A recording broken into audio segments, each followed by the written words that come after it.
ሴቶች ሀብታም ወንድ እንዲያገቡ የምታሰለጥነው ቻይናዊት በአመት $19 ሚሊዮን እያገኘች ነው ተባለ።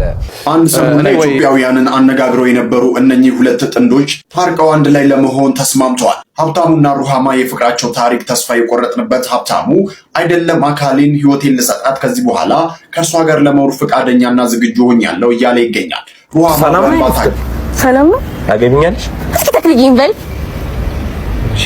በሰላም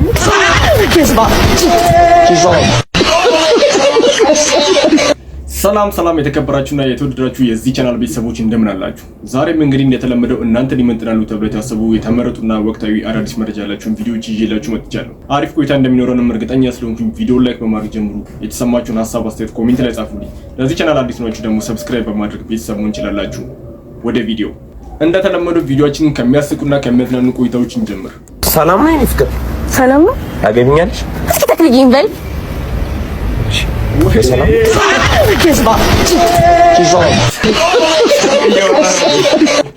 እውነትም በዚህ ዓለም ላይ የወንዶች እጥረት በጣም ጨምሯል ሲባል የነበረው ነገር እውነት ነው። ሌላው ደግሞ እንግዲህ እስከዛሬ ድረስ የሰው ልጅ የክብር ልብስ የሚመስለው ወይም ደግሞ በሰርጉ ዕለት በተለያዩ ትላልቅ ፕሮግራሞች ላይ የሚለብሷቸው ሱፎች አመጣጡ ከየት እንደሆነ እንስማው። ዛሬ የምንለብሰው ሱፍ የአንድ እብድ ሰው ሐሳብ እንደሆነ ታውቃላችሁ። ከ200 ዓመት በፊት እንግሊዝ ውስጥ ሀብታም ወንዶች የሚለብሱት ይሄንን ነበር። ሜካፕ፣ ዊግ፣ ቀይና ሰማያዊ ልብሶች በቃ ቅራቅንቦ ከሴቶች ለመለየት ይከብድ ነበር። ግን ከዛ አንድ ቦብ ሩሜል የሚባል ሰው መጣና ይበቃል፣ እውነተኛ ወንድ ይሄ ሁሉ ዊግና ፓውደር አያስፈልገውም አለ። የወንድ ልጅ ውበቱ ንጽህናውና ልብሱ ላይ ያለው ጥርት ያለ ዲዛይን ነው ብሎ አዲስ ነገር ይዞ መጣ። ንጹህ ጥቁር ከለር ሰውነት ላይ ፊት ያደረገ ልብስ። ዛሬ ዓለም ላይ ፓወር ስዊት የምንለው ነገር የተወለደው ከዚህ ሰውዬ እብድ ሐሳብ ነው። በቃ ታሪክ ተቀየረ። እብድ አይደል? ያ የቦ መንፈስ ወንድን ወንድ የሚያደርገው ንጹህና ኮስታራ የሚያስመስለው አለባበስ ዛሬማ አብዛኛውን ሱፍ የሚለብሱ ሰዎችን ለካስ ብቻቸውን የሚያወሩት ወደው አይደለም፣ ሐሳቡ የእብድ ስለሆነ ነው። ይህንን ቪዲዮ ብዙ ጊዜ መረጃ ቆይቶ ለሚደርሰው ሰው ላኩለት። የኢትዮጵያ ቲክታከር የሆነችው ናዮ በዛሬው ዕለት በሰላም ወንድ ልጅ መገላገሏን እየሰማን ይገኛል። እጅግ በጣም ደስተኛ ሆነናል። እንኳን ደስ አለሽ ለማለት እንወዳለን።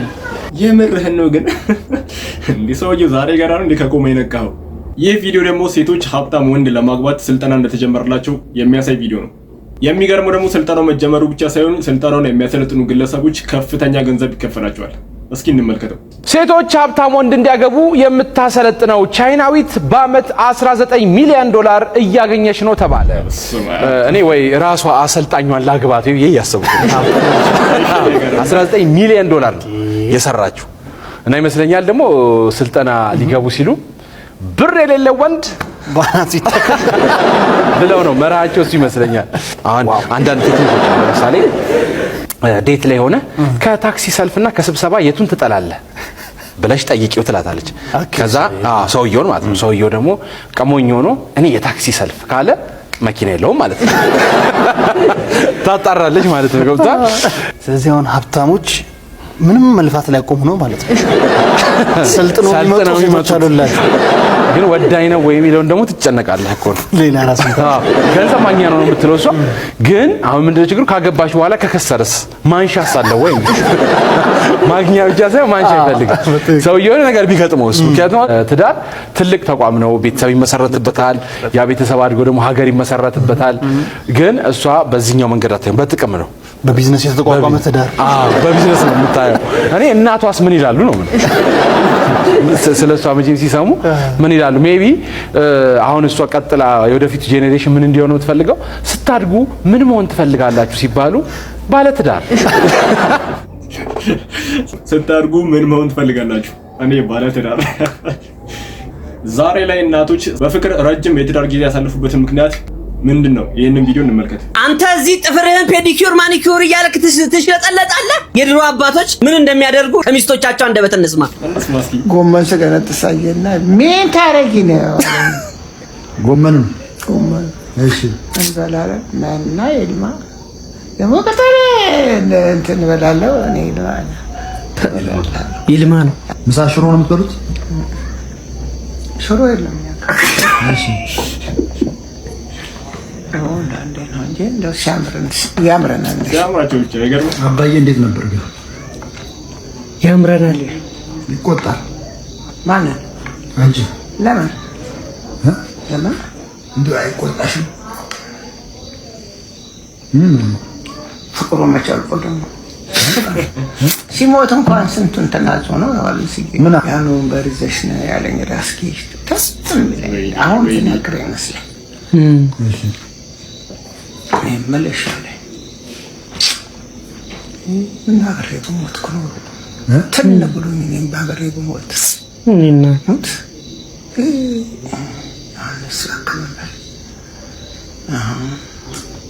ፓርትቷል አቀርብላችኋለሁ። የምር ፓርቲቱን እናቀርብላችኋለሁ።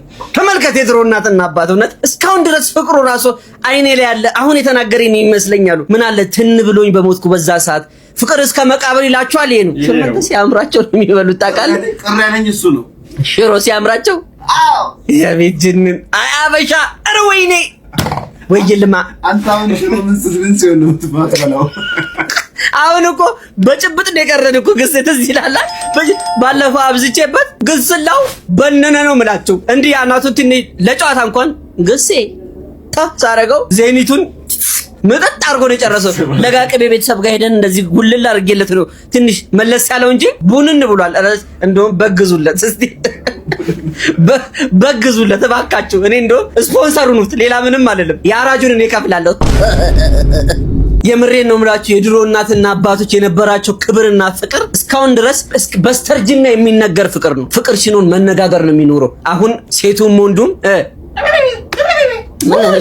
እሱ ድሮ ቀረ እኮ ይሄ ብዙ ነገር ቀረ እኩል ለአባትህ ለቤተሰብህ አረቢያን ስጩሂ እኔ እየመታሁሽ እንዲመስል ሴቷን አካላይ ወዳ ያሁን ጊዜ ጥንዶችና ባለትዳሮች ረጋ በሉ። የምር ይሄንንማ ፓርቱ ሲለቀቅ ፈልጌም ቢሆን አመጣላችኋለሁ። ሰው በ21 አመቱ ጎጆ ይወጣል። የኔ አይነቱ ተሽከርካሪ ወንበር ላይ ቁጭ ብሎ ቀብረር ይላል። እስኪ እንመልከተው። አሁን ይሄ አዲስ አመት ሲመጣ እኔ ጎጆ ልወጣ አስቤ ነበር። ቆይ ጎጆ ልወጣ ስንት አመት ነው? 21 አትበል። ወንድ ልጅ ለእድሜ ችግር የለበትም። 21 አትበል። በትክክል 21 ሰራተኛ ነህ ተማሪ ነህ? አሁን ክላስ ጨርሻለሁ። ስራ ሳለ ስራ ልጀምር ነው። ያው በዚህ እኮ ነው የምንጠይቀሽ። አይደለም ሁሉ እንደ በስርዓቱና ማስኬድ ያለብህ። ትዳር ስላመረ እኮ ትዳር ላይ አትሄድም። ትዳር ምንድነው? መጀመሪያ ከትርጓሜ ትጀምራለህ። የትዳርን ትርጉም ከማወቅ ጀምር። ከዛ በኋላ ትዳር የሚያስፈልገውን ነገር ወቅ። ከዛ በኋላ አምኜበት ነው ወይ ትዳር ውስጥ የምገባ የሚለውን ነገር ወቅ። ቤተሰቦችስ ፈቃደኛ ናቸው? እኛ እኮ ኢትዮጵያውያኖች ነን። የእናት የአባት ፈቃድ መጠየቅም አለ። በእናት አባት መርቆ ሲሸኝ ነው ትዳርም የተባረከ ዘርም የተባረከ የሚሆነው። ስለዚህ አንተ ተምረህ ወዳጆች ይጦሩኛል ብሎ በሚያስቡበት ሰዓት ላይ ገና ትላንትና የጨረስክ ሰውዬ ትዳር አገባል። ኧረ ይሄ አይሰራም። የምር እኔ እኮ በእናታችሁ የቃቃ ባልና ሚስት ይጫወተ ነበር የመሰለኝ። ሰውዬው ለካ ሳምብሩ ጎጆ ሊወጣ ነው፣ ግን ደግሞ ገና ስራ እየፈለገ ነው። ሰሞኑን እንግዲህ በስህተት ወደ አካውንታቸው የገባላችሁን ብር የሚመልሱ ግለሰቦች በጣም እየበዙ ነው። እስኪ ይህንን ቪዲዮ እንመልከተው። ከካናዳ በስህተት የተላከለትን 800 ሺህ ብር የመለሰው ወጣት። እዚህ ወጣት ከካናዳ በስህተት 800 ሺህ ብር ተልኮ ወደ አካውንቱ ይገባል። ጠዋት ላይ የላኩት ሰዎች ደውለው የኪዳነ ምህረት ወዳጅ ነክ በአካውንትክ 800 ሺህ ብር በስህተት ልከናል ይሉታል። እሱም እንደዚህ ሲሉት ገንዘቡን ሄዶ እንደመለሰ ገልጿል። በነገራችን ላይ ከዚህ በፊትም 30 ሺህ ብር በስህተት ወደ አካውንቱ ገብቶ ይህ ወጣት መልሷል። ይሄ በቃ በዘር የሆነ ነገር አለበት ማለት ነው። ከዚህ በፊትም 30 ሺህ ብር ገብቶለት መልሷል። አሁን ደግሞ 800 ሺህ ብር ከካናዳ ገብቶለት አስቡት መለሰው። እኔ በዚህ ጉዳይ ላይ ምንም ሀሳብ አልሰጥም። ሀሳባችሁን ጻፉልኝ። እኔ የምለው ግን በቀን ምን ያክል ጊዜ ስልክ ይደወልላችኋል? እኔ 1-2 ጊዜ ብቻ ቢደወልልኝ ነው። ይቺ ግን 50 ጊዜ ተደውሎኛል እያለች ነው። እንመልከታት። በቀን 50-60 ስልክ ታስተናግዳለህ። በክብር ነው ማስተናገድ። ስቱዲዮ በላይ በክብር ነው ማስተናገደው። አንዱ ደውሎ ተናገረኝ ቀሽም ነው ሲለኝ እሺ ምን ነው ስለው ሁለተኛ እድል ታቃጥያለሽ አለኝ ማለት ነው። ሰው ያየው ነው ሰምቱት እኮ ተሰምቱት ምን ያንስሽ እንዴ ዱለት ልጅ እኮ ኦሬዲ እኮ አካል ጉዳተኛ መሆንሽ ከጓደኛሽ ተረድቷል። ትንሽ ብቻ ነው መናገር ያለው። ለምን አባክንሽ ነው የቁጥቱን አጠገብ ሆኜ የምርሽን ነው እኔ ደግሞ በቃ ውስጤ እንዳለ ይሄን አክል ነው የኢትዮጵያ ህዝብ ራሱ ምን ያህል ስልክ ተደወልልሽ ማለት እንችላለን ብንገምት? እኔ ዛሬ ራሱ ከነጋ እስቲ ማለት ነው ቀረጻ ካደረግን ቆይቷል፣ ሳምንት አልፎታል። እስከ ዛሬ ረፍት የለውም ማለት ነው። ረፍት የላትም ሲጀመር 2018 አገባቡ ልክ አይደለም ያለው ሰውዬ ትክክል ነው። በትዳር ብዙ ጊዜ በፍቅር አብሮ በመቻቻል በመከባበር ለመቆየት ሚስጥሩ ምንድነው?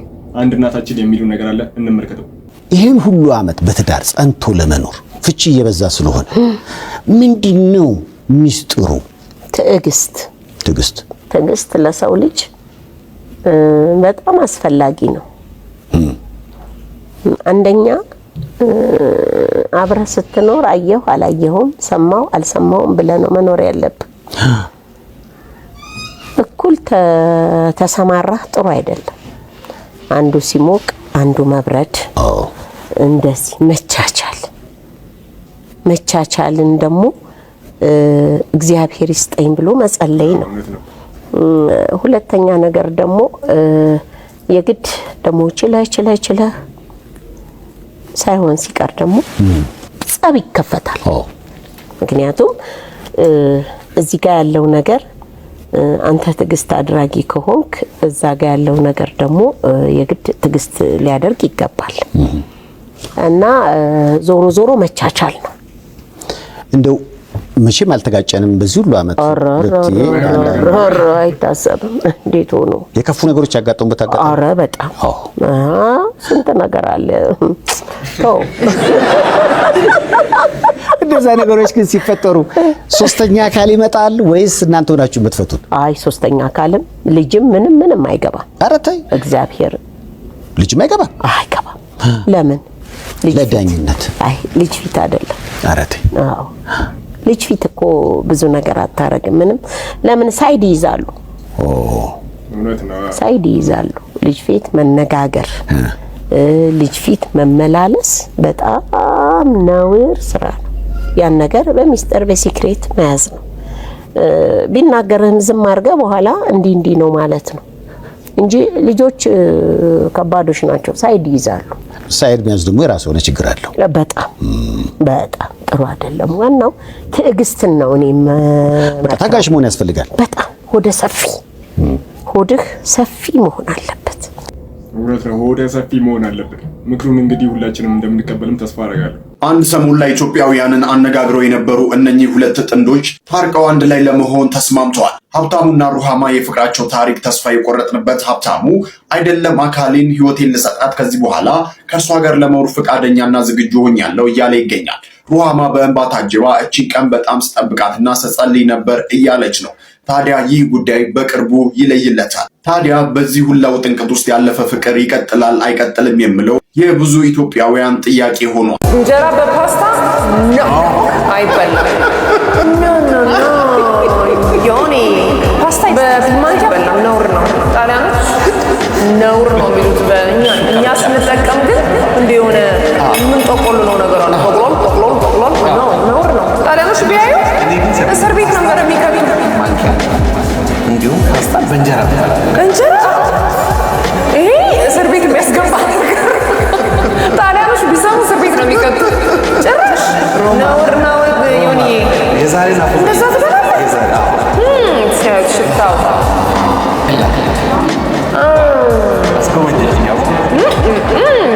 ማንኪያውን ፈቅጄልሃለሁ ዮኒ። እንጀራውን ግን አደራ። እንጀራ በፓስታ ነው አይበላም። ጠቅሎል ቀስ ተብሎ በፍቅር ጠቅለል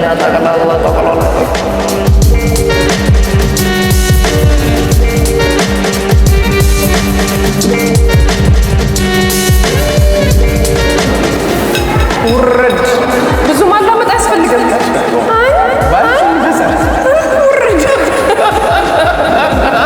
የሆነ ሰዓት ላይ በጣም ብቸኝነት ሲሰማኝ መታቀብ እፈልጋለሁ። የእውነት እኔ እናት ነኝ፣ እናት ብቻ አይደለም ልጆቼን ብቻዬን ማሳደግ እናት ነኝ። 2 ልጆች ናቸው። አባቷ አቶ ገዙ ወልደ ገብርኤልና ከእናቷ ወይዘሮ ብርሃን አብራክ በ1981 ዓመተ ምህረት እቺን ዓለም ተቀላቀለች።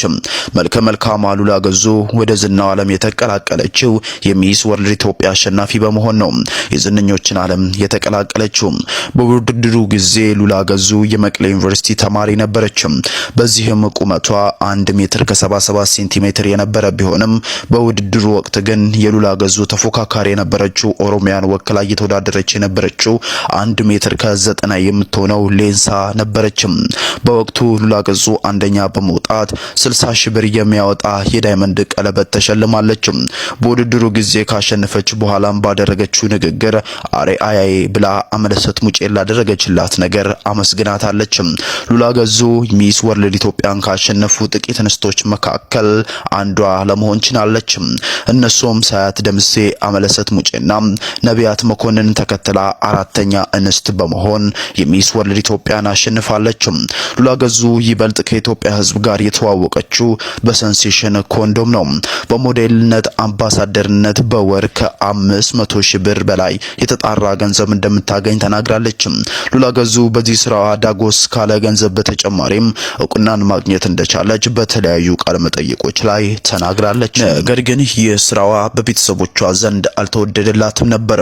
ሉላ ገዙ ግን በሰዓቱ የቤተሰቦቿን ነገር ወደ ጎን በመተው ረዘም ላለ ዓመታት ለሴንሴሽን አምባሳደር ሆና ሰርታለች። ለዚህም ይመስላል ስለ ሉላ ገዙ ሲወራ ቀድሞ የሴንሴሽን ማስታወቂያ ማንሳት ግድ የሚለው። በነገራችን ላይ በዚህ አጋጣሚ ማውራት የምፈልገው ነገር እንዴት ነሽ ስትይኝ እግዚአብሔር ይመስገን ብዬ አላውቅም ነበር አለው ደህና ረመባከሽ እግዚአብሔር ይመስገን ማለት ጀመርኩ። እግዚአብሔር እንዳለ አሳየኝ አላ ሁሌ አለ። ኤኒዌይስ ዳንኩኝ ወጣው። ከዛ በኋላ ነገሮች ተቀያይሮ ጠበቁ። በሆስፒታሉ ራሴን በመስታወት ሳይ የሚሰጠኝ መድኃኒት ያወፍር ነበርና በመስታወት ሳልፍም እንደዚህ ነው ማለት ራስሽ ላለማየት በቃ ሌላ ሰው ነች ራሴን ማያት ሌላ ሰው ነች። በቃ ከዛ ወጣው እግዚአብሔር ይመስገን ወጣሽ ተሽሎኝ ወጣ ዳንኩኝ። ባንቺ በሽታ ይወጣ የለም እየተባልኩ ኧረ እባክሽ እግዚአብሔር ተአምር ነው ወይ በቃ አለ ለካ እግዚአብሔር አልኩ። በቃ ከዛ የሆነ ጊዜ በቃ እንዳልኩሽ የኛ ስራ ይሄ በቃ አሪፍ መሆን አለብሽ፣ ሰውነትሽ ሁሉ ነገር አሪፍ መሆን አለብሽ። ኮሜንቶቹን የሚነገሩኝን የምሰማቸውን ነገሮች ዝም ብያሳለ በቃ የእውነት ማርያም ጋር የነበረኝ ነገር የእውነት ነበር እና ሁሌ ከዚህ በፊትም ብየዋለሁ። በጣም ነው ትናፍቀኝ የነበረው ማርያም ምናምንና አሁን ሜዳ ላይ እሷን ማመስገንና ምናምን ሳይሆን እዛው የልጇ ግቢ መድኃኔዓለም ግቢ ምናምን ትስል የነበረኝ ነገር እሱ በቃ እና በደንብም እሷ አትጣላችኝም እኔ ነኝ የሄድኩትና የእውነት የታረቅንበት ጊዜ ነበር። እኔ መጀመሪያ ማልቶችኝም እንደሱ ነው የሚሰማኝ። እኔ ግን ጸጸተኝ የተናገርኩበት ምን እናት ምን አንጀት አላት ልጇን የምትጠላበት ልጅ እኮ ነው። እንደው ማስቻሉን ሰጥቶት የሚሄደው አይደለ ቢዘምት ልጅ ነው። በቃ ለትምህርት ቢሄድባት ልጅ ነው። ለሆነ ነገር ቢሄድ ልጅ አይደለም። የወላጅ እናት እንኳን ጎዳና ቢወጣባት ልጅ ነው። እናት መከራዋ በቃ እንትና እንደሱ ነች ማርያም ለኔ ማለት ብዙ መከራዋን ያሳዩዋት እናቴ ነች። በቃ ይሄ ማርያም ወዳታለሁ በጣም በእውነት እና ይሄ ክርስቶስ ልጇን እኮ ከመውደድ የመጣ ነው ማለት ምን ያህል ክርስቶስ እንደምወደው ማቀው ልጁን በመወድበት እናቱን በመወድበት መጠን ልጇን ስለምወድላትም ልጇ ያደረገልኝ ነገር ውለታውን ስለማረሳ ለልጇ ታማኝ አይደለሁም እንጂ መስቀል ላይ ለከፈለልኝ ነገር ምን ክብርና ዋጋ ስላለ ልጅ ሆነሽ መላጣ ወዳለው እንዳልሽ ይሄው መጨረሻሽ መላጣ ሰው አገባሽ ትለኛለች እናቴ ራሷ ማለት ነው። እና በፊት ያይ ነበር ላስተክል ወይስ አላስተክል ብሎ ይሁን አላቅም ደጋግሜ የገረም ጸጉር ንቅለ ተከላ ፕሮግራም ላይ የሰራሁት ማርሻ ላይ የሰራሁት እሱም ፕሮግራም ደጋግሞ አይቷል፣ ግን አላየኝም ወይ ኖቲስ አላረገም። ትኩረቱ አይ ቲንክ ተከላው ላይ ነበር። ከዛ በኋላ ነው እነዛ ያስተዋወቁ ልጆች እንደዚህ እኮ ነው የምትሰራው እንደዚህ እንዴ ብሎ ማየት የጀመረው። ከዛ ሲያይ ኦሬዲ ያየው ነበር ፕሮግራም። ፌስቡክ አካውንቴን ሰጡት። ከዛ ስልክሽን ላኪልኝ በማውራት በጣም ትሁት እግዚአብሔርን የሚፈራ በጣም የተረጋጋ ሰው ስለነበረ ብዙ ሀሳቦችን እናወራ ነበር። በሁለት ወር ውስጥ በተዋወቅን ወደ ኢትዮጵያ መጣ። ከዛ በኋላ ነው እንግዲህ ለዛሬ አንቺ ጋር ነው የመጣው አይደለም እንዴ? ሁለት ወር በኋላ ሲመጣ ማለት እንዴት ይመጣል? እኔ ጋር ቀጥታማ አይመጣም። አይ አንቺ ጋር ነው የመጣው ስልሽ አንቺ ምክንያት ሆንሽ ወይ ለመምጣት ነው ለሌላ ጉዳይ ሲመጣ? ሌላም ጉዳይ ነበረው። አይ ቲንክ አንዷን ምክንያትም እኔ ነበርኩ። ፈጠን ብሎ ነው የመጣው። አይ ቲንክ እሱም ነገር መሰለኝ የጠቀመው ሳልጠለፍበት። ከዛ በኋላ ነው እንግዲህ ካየሁት በኋላ ነው የሰው ልጅ በአካል ስታየው ጊዜ ስትወስድ ስትግባባ ምናምን ነው ፕላን ሊኖር የሚችለው። ከዛ በኋላ እንግዲህ ያው እግዚአብሔር ይመስገን ጌታ ክብሩን ይውሰድ ለዚህ ደርሰናል። ባህል ያበላሻል ፊልም of course to some extent እስማማበታለሁ። but when I come to my movie ስለ ፍቅር ስመነዘሩ ግን ስመጣ ባህል አላበላሸውም። ምክንያቱም መግቢያ ላይ ፊልም የገሃዱ ዓለም ነጸብራቅ ነው ብለኛል። የገሃዱ ዓለም ነጸብራቅነቱን የኛን ባህል አሁን ያለንበትን ነገር የድሮ ባህላችንን ከሆነ በጣም ቻሪሽ አደርጋለሁ፣ በጣም አከብራለሁ። አሁን ያለንበትን ባህል ከሆነ ግን ያነጻጸርክ ያለው እኔ የሰራሁት ፊልም የተቀደሰ ነው። ምክንያቱም እስቲ ወጣ በል ስትወጣ አያትህ የሚሆኑ ሰውዬ ከአንድ ዩኒቨርሲቲ ወይም ከአንድ ቦታ ላይ በጣም ህፃን የሆነችን ልጅ ጭንቅላቷን በገንዘብ በሆነ ጉዳይ ማኒፑሌት እያደረገ ልክ ያልሆነ ነገር አድርጎ ከባህል ውጪ ከስብዕና ውጪ ከማንነት ከአባትነት ውጪ የዛችን ልጅ ህይወት ሲያበላሽ ድሪሟን ሲያሰናክል ታያለ። አንዱ ቦታ ላይ ሄድ፣ አንድ መዝናኛ ቦታ ላይ ሄድ። አሁንማ እንደ ፋሽን ተደርጎ እንደው ቅርብ የሆኑ ቦታዎች ላይ ከሀገር ውጪ ማለት ነው ህፃናት ልጆችን ይዘው 2-3ቱን ይዘው ይሄዳሉ። በተለይ በጣም የማከብራቸው ዳያስፖራዎች እንዳሉ ሁሉ በጣም ባህል የሚበክሉ ዳያስፖራዎች አሉ፣ ትልልቅ ሰዎች አሉ። የትኛውን ቦታ ላይ ቢሄዱ እነሱ ጠጠርና ሲሚንቶ ሳያዋጡ የጸዳ ከተማ ውስጥ እየኖሩ የኛ ባንዲራ ያው እና እዛ ተሰቅሎ አገራችን ሲያምር ሲሉ ያናድዱሃል። ይሄ ነው ሀገራቸው፣ ይሄ ነው ባህላቸው፣ ይሄ ነው ማንነታቸው። ነገር ግን መጥተው ሴቶችንም ወንዶችንም ህፃናቶችን አቢዩዝ የሚያደርጉት እነሱ ናቸው። ያ ነው የባህል ማቆሸሽ፣ ያ ነው የባህል መቆሸሽ ማለት። በየመንገዱ ጫት፣ በየመንገዱ ሲጋራ፣ በየመንገዱ እየተሳሳምክ ስትሄድ ያንን አይደለም ምን ያመጣሁት። ገብተዋል ማወራለ ወጣቷን የሚያበላሸውን ሰውዬ ታሪክ አይደለም ያመጣሁት፣ ወይም ደግሞ ባህሌን ወይም ደግሞ እህት ወንድሞቼን የሚጎዳ ባህል አይደለም ያመጣሁት እኔ። ለማንኛውም ቤተሰቦች ዛሬ ይዤላችሁ የመጣኋቸው ቪዲዮዎች እነዚህን ይመስሉ ነበር። ዘና ፈታ እንዳላችሁና የተለያዩ ቁም ነገር አዘል ትምህርቶች እንደተማማርባችሁ ተስፋ አድርጋለሁ። ቪዲዮ ላይክ ሳታደርጉ የጀመራችሁ ላይክ አድርጉ። የተሰማችሁን ሀሳብ አስተያየት ኮሜንት ላይ ጻፉልኝ። ለዚህ ቻናል አዲስ ናችሁ ደግሞ ሰብስክራይብ በማድረግ ቤተሰብ መሆን ትችላላችሁ። በቀጣይም እንግዲህ በተለያዩ አዳዲስ መረጃ ባላችሁ ቪዲዮዎች ነው የምንገናኘው። እስከዛው መልካም ጊዜ